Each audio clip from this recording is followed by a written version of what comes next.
안녕하십니까. 건설업 전문 노무사 사무실 사무장 전성훈입니다. 오늘은 2024년 건설업 고용산재 보험료 신고에 대해서 한번 살펴보도록 하겠습니다. 먼저 화면을 통해서 설명을 드리도록 할게요. 자, 우선 고용산재 보험료 신고를 하기 위해서는 우리 사업장이 부가고지 사업장인지 자진신고 사업장인지 여부를 먼저 확인해 보셔야 합니다. 이때 부가고지 사업장은 일반 사업, 건설업과 벌목업을 제외한 모든 일반 사업을 기준으로 하며 매월 보수 총액을 기준으로 공단이 보험료를 산정, 월별 보험료를 사업장에 부과 및 고지하는 방식으로 공단이 보험료를 산정하고 매월 보험료를 납부하는 업체는 부가고지 사업장이다 라고 보시면 되겠습니다. 자, 그런데 건설업과 벌목업의 경우에는 사업장에서 보수 총액을 직접 산정하고 보수를 기준으로 자진해서 신고하는 사업장이다 라고 해서 자진신고 사업장이 되겠습니다. 자, 그러면 건설업이 왜 자진신고 사업장인지 이유를 간략하게 설명을 드리자면, 첫 번째, 본사와 현장의 보수 구분이 어렵습니다. 왜냐하면 본사 소속 근로자도 현장에서 근로하는 경우가 발생하기 때문이죠. 그리고 두 번째는 현장의 경우 현장 간 인력 이동이 빈번하고 그 이동을 일일이 체크할 수가 없습니다. 현장에서 발생하는 보수를 공단이 매월 측정하여 부과한다는 것이 불가능하기 때문이죠. 그래서 건설업의 경우에는 일반적으로 자진신고 사업장에 해당이 된다라고 보시면 되는데, 이때 주의할 점은 뭐냐면 건설업과 타 업종을 동시에 영위하는 사업장의 경우에는 얘기가 달라질 수가 있다는 거죠.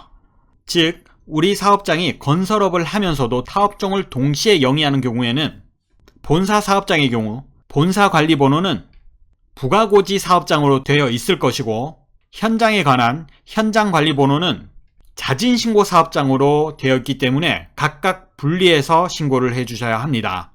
물론 건설업만 영위하는 사업장의 경우에는 본사도 자진신고 사업장, 현장도 자진신고 사업장이 되겠습니다.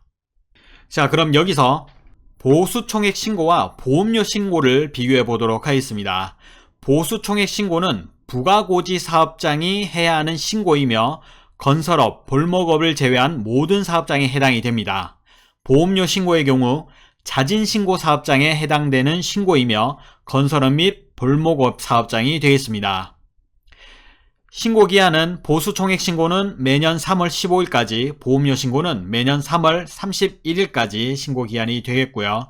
대상연도는 보수총액 신고는 전년도에 대한 보수총액만 신고해 주시면 되지만, 보험료 신고의 경우 확정보험료는 전년도를, 계산보험료는 당해년도를 신고해 주셔야 합니다. 산정 방식에 있어서 보수총액 신고는 전년도 근로자의 보수총액만 단순히 합산하여 산정하시면 되겠으나, 보험료 신고의 경우 보험료 납부 현장의 노무비, 외주 노무비, 그리고 건설 장비까지 함께 산정해서 신고해 주셔야 합니다. 미신고 과태료의 경우 보수총액 신고나 보험료 신고 모두 300만원 이하의 과태료가 부과되겠습니다. 그리고 가산금의 경우 보수총액 신고는 없겠으나 보험료 신고의 경우 납부 보험료의 10%, 연체금의 경우에는 보수총액 신고, 보험료 신고 모두 납부기한 경과 후 30일까지는 1일 단위로 1000분의 1이 가산되며, 납부 경과 후 31일부터는 1일 단위로 3000분의 1이 가산되어 최대 9%의 연체금이 발생하겠습니다. 자, 그럼 건설업 고용산재 보험료 산정 방법에 대해서 한번 살펴보도록 하겠습니다. 크게 두 가지 방법으로 나누어 볼 수가 있습니다. 첫 번째는 현장별 산정 방법입니다. 다만 이 방법에 있어서는 현장별 공사 원가 명세서가 있거나 계정별 원장의 현장 구분이 가능한 경우에 산정할 수 있는 방법이다 라고 보시면 되겠습니다. 그리고 두 번째 방식은 가장 많은 사업장에서 산정하는 방식으로 안분 비율 방식의 산정 방법입니다. 전체 공사에 대한 보험료를 납부해야 하는 현장의 비율을 반영하여 보험료를 산정하는 방법으로 현장별 원가 명세서가 없거나 계정별 원장에 현장별 코드가 걸려있지 않은 경우 안분 비율 방식으로 산정이 되겠습니다. 자, 그럼 먼저 현장별 산정 방법에 대해서 한번 살펴보도록 하겠습니다. 현장별 산정 방법은 각 현장마다 고용보험료 또는 산재보험료 납부 대상 여부를 먼저 판단해 주셔야 합니다. 일단 기본적으로 원도급 공사의 경우에는 고용산재보험료를 원도급사가 납부한다라고 보시면 되겠습니다. 그래서 원도급 공사의 경우 고용보험료, 산재보험료 둘 다 원도급사에서 납부 대상이 된다라고 보시면 되겠고요. 다만 하도급을 받은 공사, 그 중에서도 승인을 받지 않은, 즉 미승인 하도급 공사를 받은 경우에는 원도급사에서 고용산재보험료를 납부하기 때문에 하도급사에서는 고용산재 납부 대상이 아니다 라고 보시면 되겠고요.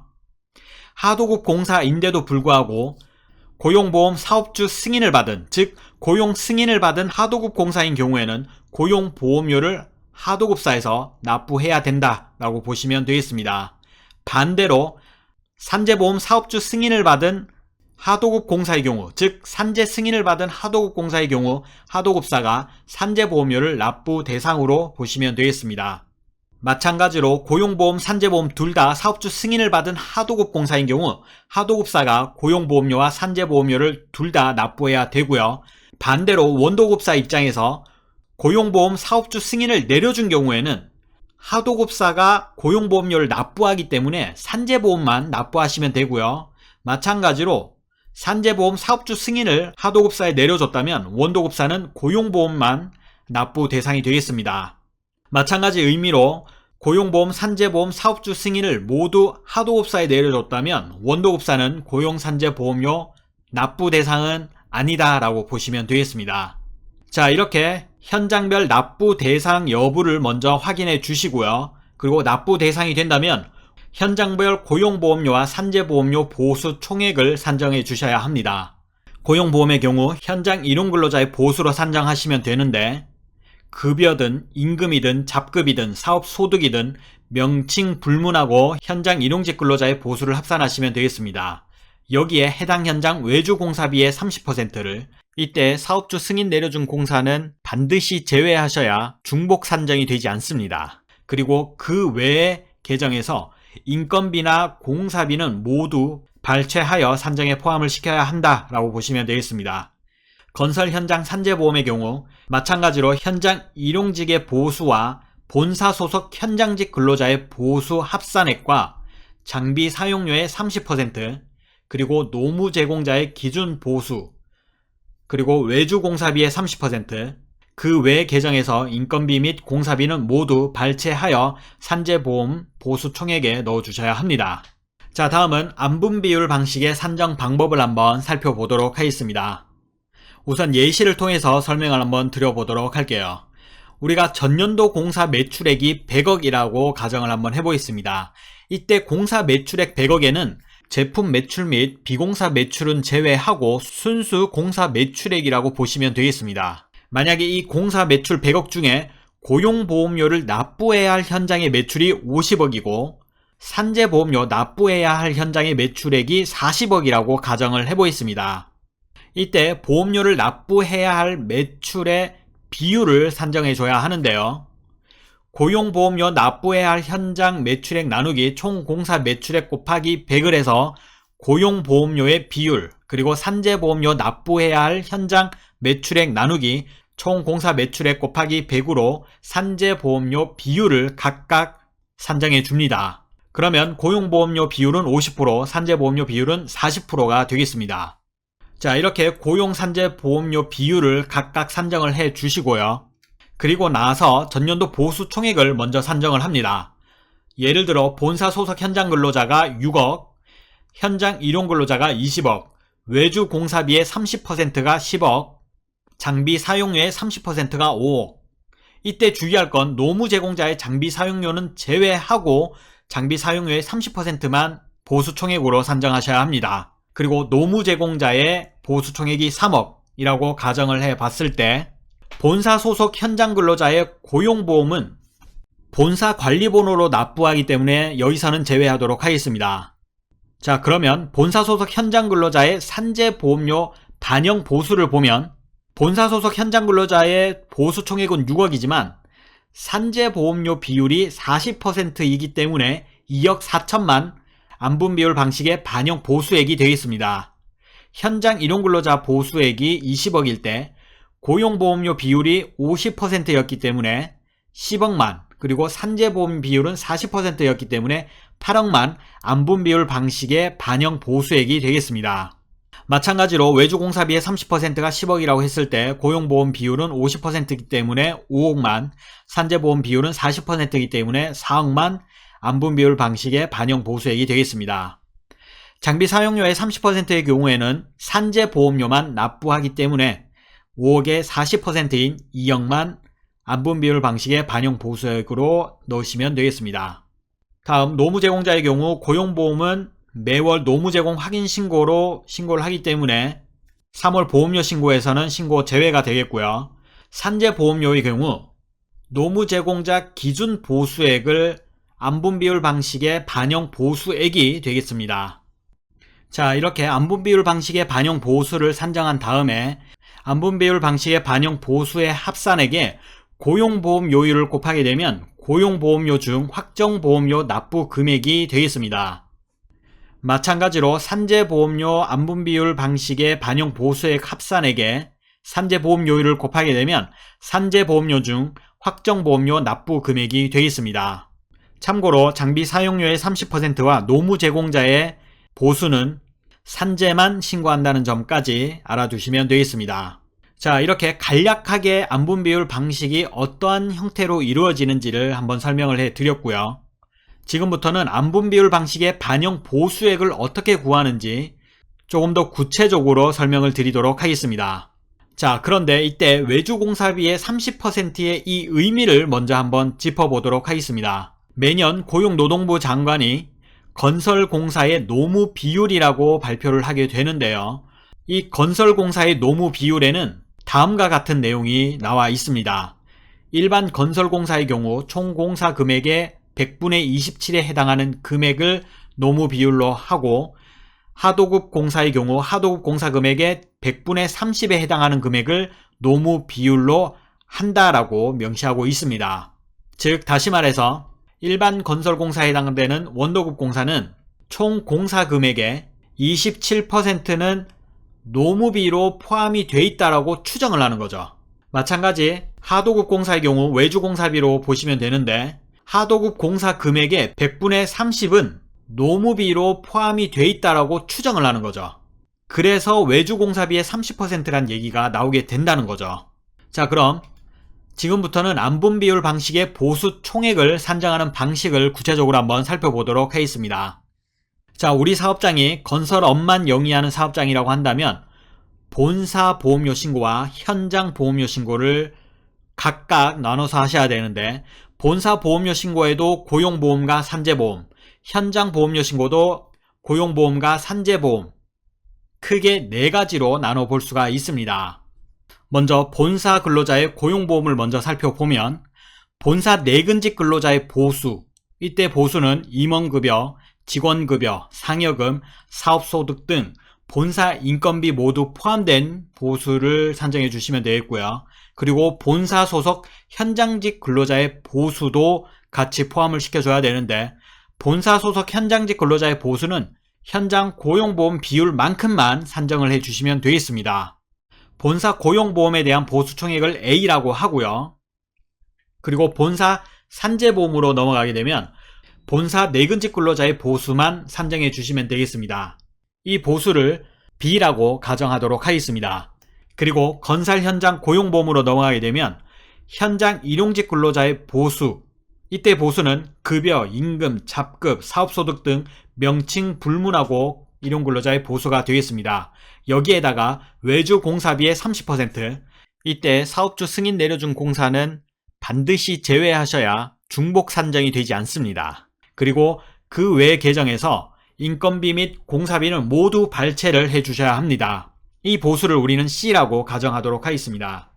그리고 건설 현장의 산재보험 보수를 살펴보면 현장 일용직 및 현장 상용직 근로자의 보수, 물론 급여, 임금, 잡급, 사업소득 등 명칭 불문 보수가 되겠습니다. 그리고 장비 사용료의 30%, 이때 장비 사용료의 30%에는 노무 제공자의 장비 사용료 금액은 제외하셔야 합니다. 왜냐하면 노무 제공자는 노무 제공자의 기준 보수로 산정을 하기 때문이죠.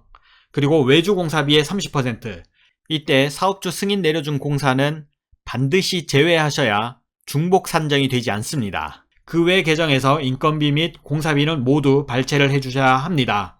이 보수를 우리는 D라고 가정하도록 하겠습니다. 그리고 여기서 주의할 점은 보수 총액 산정에서 제외 대상입니다. 고용산재보험 모두 제외 대상은 첫 번째 대표이사, 그리고 두 번째 대표 동거 친족, 세 번째 비상임 이사의 보수, 네 번째 비과세 금액, 다섯 번째 해외 법인 파견 근로자의 보수가 되겠습니다. 다음은 고용보험 산정할 시 주의해야 될 근로자입니다. 첫 번째 65세 이상 근로자, 다만 64세 이전부터 고용된 근로자는 제외가 되겠습니다. 두 번째 단시간 근로자, 그리고 세 번째 임의가입 외국인, F2, F5, F6 체류 자격을 제외한 외국인 근로자가 되겠습니다. 마지막으로 산재보험의 경우 휴업, 휴직 또는 보호휴가 중인 보수 금액이 되겠습니다. 자, 그럼 지금부터는 안분비율 방식의 보수총액 산정 방식을 구체적으로 한번 살펴보도록 하겠습니다. 우선 공사 수입 계정을 펼쳐서 해당 공사건이 원도급 공사인지 아니면 고용 승인을 받은 하도급 공사인지 또는 미승인 받은 하도급 공사인지 구분을 하셔야 합니다. 그래서 총 공사 매출액 70억으로 가정을 해보도록 하겠습니다. 이때 총 공사 매출액 70억에서는 제품 매출 및 비공사 매출의 경우 총 매출액에서 제외를 하셔야 합니다. 즉 순수 공사 매출액 70억으로 이해하시면 되겠습니다. 먼저 이 표에 나와 있는 내용 기준으로 고용 승인받은 공사 매출액은 33억 3,200만원이 되겠습니다. 총 매출액 대비 47.6%가 된다는 거죠. 해당 비율의 경우에는 고용 승인 하도급 매출액 나누기 총 매출액 곱하기 100으로 산정을 하시면 되겠습니다.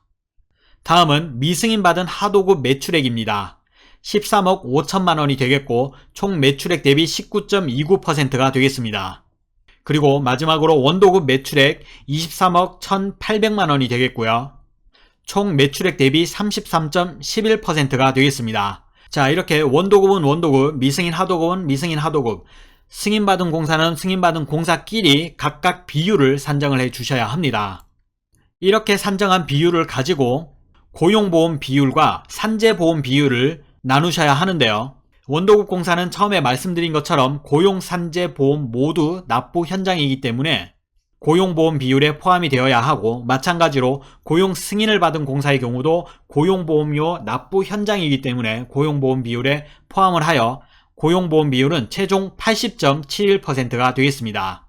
산재보험 비율의 경우에는 원도급 매출액에 대해서만 산정하면 되기 때문에 33.11%가 되겠습니다. 자, 이렇게 고용보험 비율과 산재보험 비율을 산정을 해 주셔야 합니다. 그리고 다시 돌아가서 본사와 현장, 보수 총액을 산정할 때 해당 비율을 대입을 해 주는 거죠. 본사 고용보험 보수 총액은 A에 있는 내용을, 본사 산재보험 보수 총액은 B에 있는 내용을 그대로 입력하시면 되겠고요. 그 다음에 현장 고용보험 보수 총액인 C는 80.71%만 보수 총액으로 산정해 주시면 되겠습니다. 마찬가지로 건설 현장 산재보험인 D는 산재보험 비율인 33.11%만 보수 총액으로 산정을 해주시면 된다는 거죠. 자, 이렇게 산정한 보수 총액으로 확정보험료를 산정하게 되는데요. 본사 고용보험 보수 총액인 A에다가 본사 고용보험 요율을, 본사 산재보험 보수 총액에다가 본사 산재보험 요율을, 그리고 현장 고용보험료의 경우 C 보수 총액에다가 80.71% 곱한 금액의 현장 고용보험 요율만큼이 확정보험료가 되겠고요. 현장 산재보험료의 경우 D에서 산정한 보수 총액의 33.11%에 곱하기 현장 산재보험 요율만큼이 현장 산재보험료의 확정보험료가 되겠습니다. 자, 이렇게 산정한 확정보험료는 일반적으로 계산보험료와 동일하게 산정을 하시면 되는데, 다만 근로자 감소나 매출액 감소가 예상이 된다면 계산보험료 감액 신고도 가능합니다. 이때 감액액은 30%를 초과한 금액으로만 감액이 가능하다는 점 참고해 주시고, 여기서 주의할 점은 당해년도 개시신고된 공사 금액의 27% 이상은 계산보험료로 신고해야 나중에 조사를 받지 않는다는 거 꼭 주의가 필요합니다. 지금까지 건설업 고용산재 보험료 신고에 대해서 살펴보았습니다. 추가 궁금하신 사항은 건설 로무 카페를 통해서 질문 주시면 답변 드리도록 하겠습니다. 사무장 전성훈이었습니다. 감사합니다.